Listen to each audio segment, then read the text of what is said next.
Talking of purchasing power, let's turn to something a little bit more celebratory, and this absolutely magnificent wedding dress, which was worn by May Laubenberg when she married Henry Erith at St Mary's Church in Alton on the 5th of June 1902.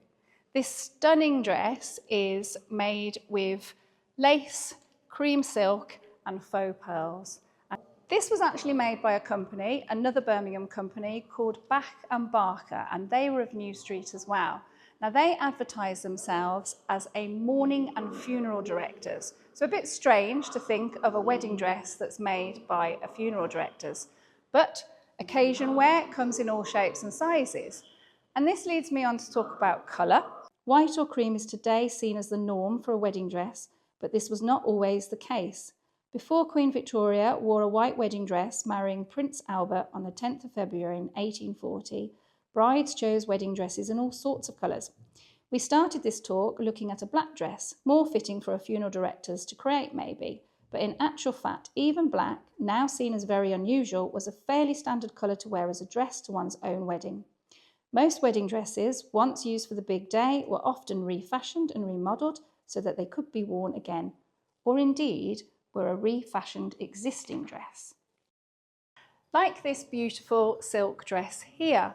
This is a little bit earlier than the other three. This was originally purchased by William Carless for his wife Mary in 1789, but was not made up until her daughter Elizabeth's marriage to Thomas Atwood in 1806. The silk was then reused to make this dress in the 1830s. So why is white and maybe cream now the standard colour for wedding dresses? Well, that is down to Queen Victoria. She wasn't the first lady to get married in white, nor was she the first royal to get married in white. However, the popularity of her wedding and the attention it received, as quite possibly the first royal wedding to be so publicly witnessed with a procession through the streets of London, catapulted the attention of her dress, so much so that many brides thereafter wished to emulate it. Victoria's dress was also constructed only using British materials, purposely patronising industries that were in decline.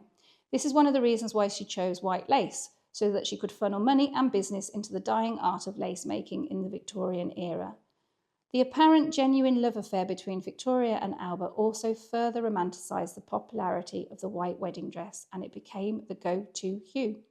Pretty phenomenal that it is still the case today.